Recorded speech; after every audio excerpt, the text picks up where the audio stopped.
Que o Banco Central confirmou que o déficit primário das contas públicas foi de 249 bilhões de reais no ano passado. Em seu relatório, a instituição monetária mostrou que o rombo nas contas chegou a 2,29% do PIB, o produto interno do país. Esse foi o segundo pior resultado da série histórica, que começou em 2022 e o pior desde 2020, primeiro ano da pandemia de coronavírus. Você, José Maria Trindade, esse número surpreendeu os técnicos do Ministério da Fazenda? O que explica um déficit dessa ordem? O déficit esperado era acima de 100 bilhões, né? Era na faixa de 120, 130 bilhões de reais. Já se esperava esse déficit. O déficit significa gastos acima da arrecadação, né?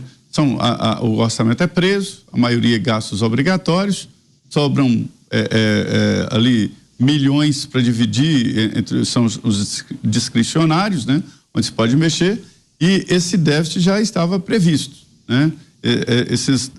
Era 100 e poucos bilhões. E aí surpreendeu o valor de 200 bilhões, mais de 200 bilhões. É perigoso porque isso vai se transformar em dívida, né? O que você gasta mais do que arrecada se transforma em dívida. A dívida brasileira já está alta. Todos os países devem. A maior dívida pública mundial é dos Estados Unidos, muito maior do que a do Brasil, mas maior numericamente, né? Mas com relação ao PIB não é significativo. Só que nós aqui, a dívida está crescendo muito, está atingindo a 74% do PIB. A nossa dívida já é maior do que o orçamento, né? Então, se pegar todo o orçamento e entregar, já fica devendo ali 1 trilhão e 400 bilhões de reais, para você ter uma ideia, tá? Chegando no PIB, que é bem mais alto do que o orçamento. O PIB já é a soma de todas as riquezas produzidas no país, né? De comércio, de compra e venda e tudo. Então é perigoso e principalmente isso tem um custo em juros da dívida, né? As pessoas desconfiam de que o país está insolvente e acabam cobrando, o mercado cobra um juro mais alto. Então, isto é importante. Agora, o governo tem lá as desculpas. Era previsível pagar o precatório e outras despesas que apareceram durante o ano, né?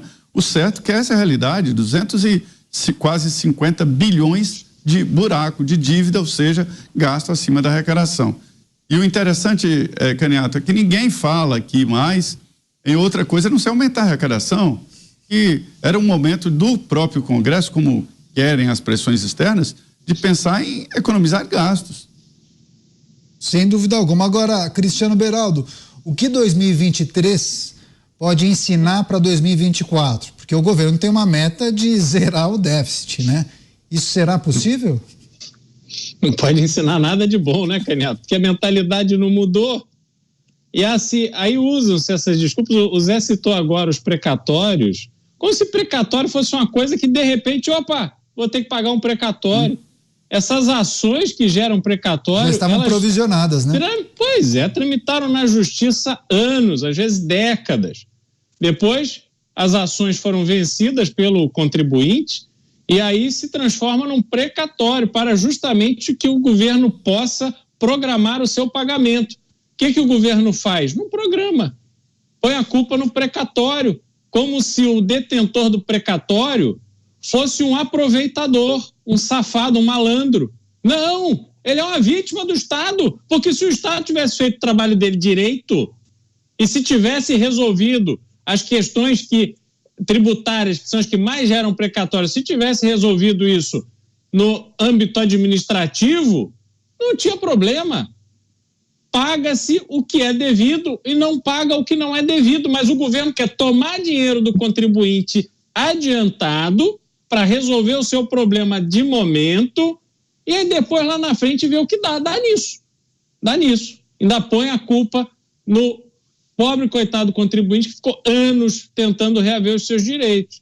Agora, esse rombo, ele é o tipo de rombo, tipo de déficit que no Brasil demonstra que a fórmula de administrar o país hoje está absolutamente equivocada. Porque este rombo ele não produziu absolutamente nada de positivo para o Brasil. Não é que esse dinheiro foi investido em alguma coisa, não. Esse dinheiro foi simplesmente sugado, absorvido por uma máquina ineficiente e gigantesca.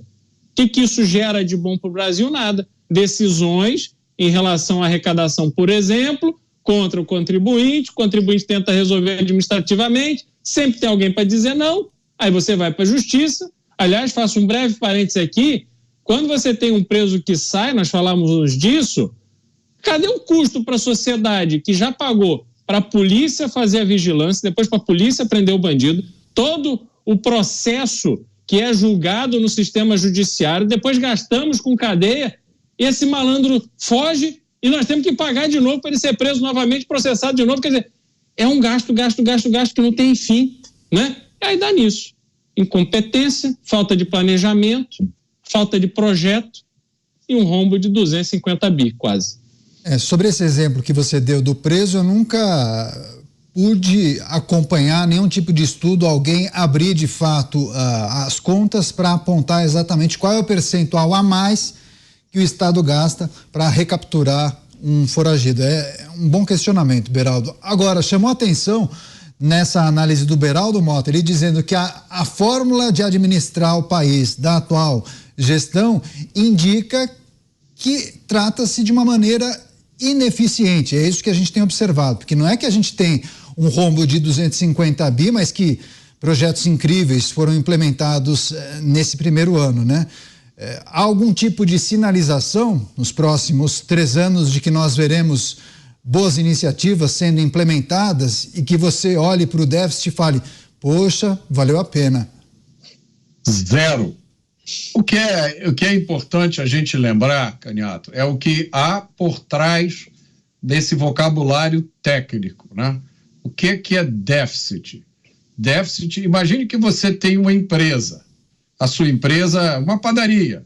Aí você vendeu no mês 30 mil reais, você faturou na sua padaria. Só que você gastou 40 mil. Aí você tem que pegar dinheiro emprestado no banco.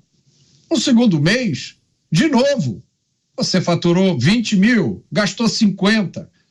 Qual é o fim dessa história? É o mesmo fim da história de uma família onde o ganha-pão da família, né, a renda da família é de 2 mil reais e a família gasta 8, mês após mês após mês. E o pior, as pessoas acham que isso é a coisa correta.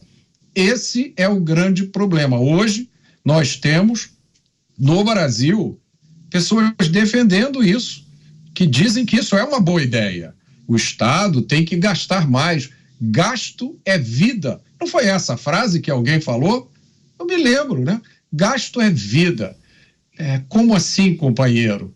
Quem gasta mais do que arrecada, quem gasta mais do que ganha, acumula uma dívida. Essa dívida vai aumentando, vai aumentando. Hoje, dos 5 trilhões e meio do orçamento federal, 2 trilhões e meio. Trilhões, meus amigos, com T.